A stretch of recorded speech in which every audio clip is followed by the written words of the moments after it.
There's a woman in Paris who wakes up every morning approximately $300 million richer than she was the day before. She's never founded a tech company, never launched a startup, never built a business empire from scratch. Yet Françoise Bettencourt Meyers is worth $89.6 billion, making her not only the richest wife on the planet, but the second richest woman in human history.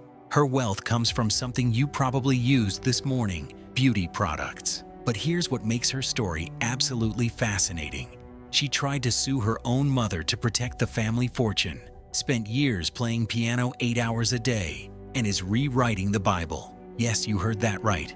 This is not your typical billionaire story. Françoise Bettencourt Meyers controls LOreal, the world's largest cosmetics company. Every time someone buys a bottle of shampoo, a tube of lipstick, or a skincare product from brands like Lancôme, Maybelline, Garnier, or Giorgio Armani Beauty, a fraction of that money flows to her. L'Oreal owns 36 brands and sells products in 150 countries. The company generates over $41 billion in annual revenue, and Françoise, along with her family, owns about 35% of it all. But the path to becoming the richest wife in the world nearly destroyed her family. Let me explain. Françoise Bettencourt was born on July 10, 1953, into one of France's most prominent families. Her grandfather, Eugène Schueller, founded L'Oreal in 1909 after developing one of the first synthetic hair dyes. He built it into a cosmetics empire. When he died in 1957,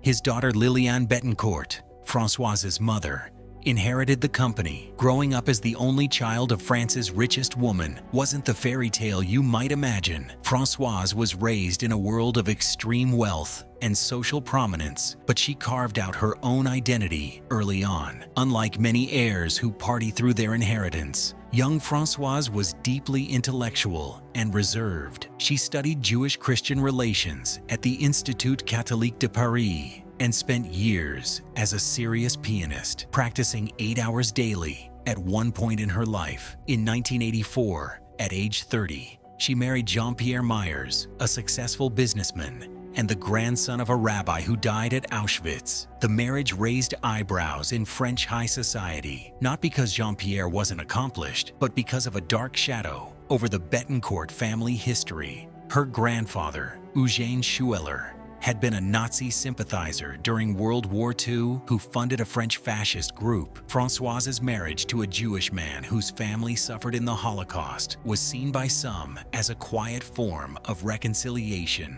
with that painful past. Together, Françoise and Jean-Pierre had 2 sons, Jean-Victor and Nicolas. She seemed content to live privately, pursuing her intellectual interests, while the L'Oreal empire hummed along in the background. Then everything exploded. In 2007, Françoise did something almost unthinkable. She filed a criminal complaint against her own mother.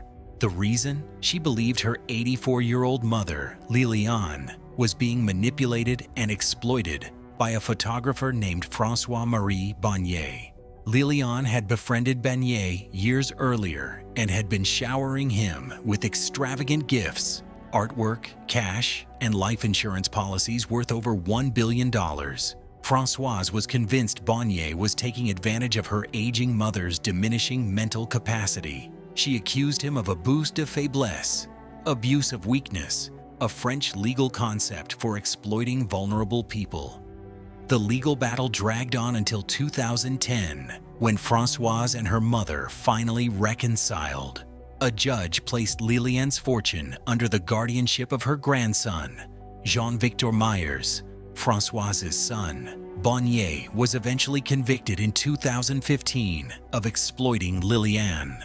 Though the conviction was later reduced on appeal, he was ordered to return some gifts but kept millions. In 2017, Liliane Bettencourt died at age 94. She'd been the world's richest woman and held the title of the wealthiest person ever to live in France. When she passed, her entire fortune, estimated at approximately $40 billion at the time, went to Françoise. Overnight, Françoise Bettencourt Meyers became the richest woman in Europe and one of the wealthiest people on earth. She inherited not just money, but a 33% stake in LOreal, making her the company's largest individual shareholder. Her family also gained control of the family holding company, which owns vast real estate holdings, art collections, and investments around the world. Unlike many heirs who hire managers and step back, Françoise took an active role. She joined L'Oreal's board of directors and became chairwoman of the family holding company. She wasn't content to be a passive billionaire. She wanted to understand and guide the empire her grandfather built. Here's where the numbers become almost incomprehensible. When Françoise inherited her mother's fortune in 2017, it was worth about $40 billion. Today, in 2025, her net worth stands at approximately $89.6 billion. That's more than double in just 8 years. Every day the stock market is open, Françoise's wealth fluctuates by hundreds of millions.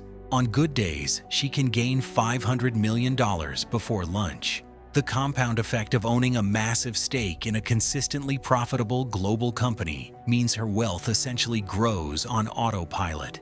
She earns more in dividend payments annually than most people will earn in multiple lifetimes. But here's what makes Françoise truly unusual among billionaires. She's a serious intellectual who seems almost uninterested in the trappings of extreme wealth.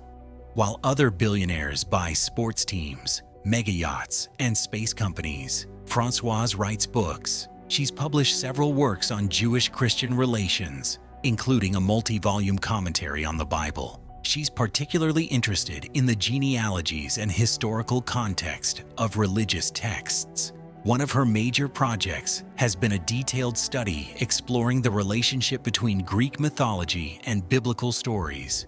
These aren't vanity projects or ghost-written books. She's a legitimate scholar who happens to be worth nearly $90 billion. She and her husband established the Bettencourt Schuler Foundation, which awards prizes in the sciences and arts. The foundation provides substantial grants to researchers, artists, and humanitarian projects. Unlike some billionaire philanthropy that seeks maximum publicity, the foundation operates relatively quietly, focusing on French institutions and European causes. So what does it mean to be the richest wife in the world?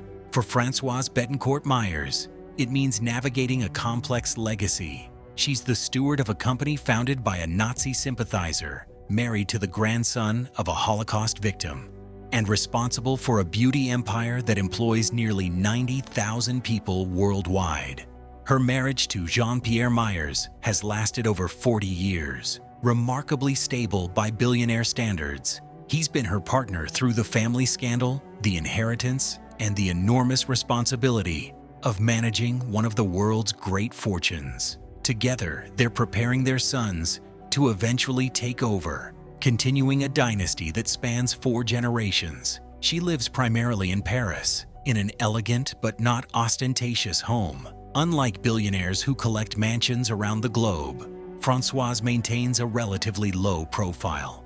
Her wealth is almost abstract, so large that it exists primarily as numbers on financial statements rather than physical possessions. Françoise Bettencourt Meyers is worth $89.6 billion, making her the richest wife on Earth and the second richest woman in history. She controls a beauty empire that touches billions of people daily, yet most of the world has never heard her name. She fought her own mother in court to protect the family fortune, then inherited it all. She could buy almost anything on Earth, yet she spends her time writing biblical commentary and studying ancient texts. In a world of flashy billionaires seeking attention, Françoise Bettencourt Meyers remains an enigma, unimaginably wealthy, fiercely private, and utterly unique. The richest wife in the world doesn't want you to know her name, and perhaps that's the most fascinating thing about her.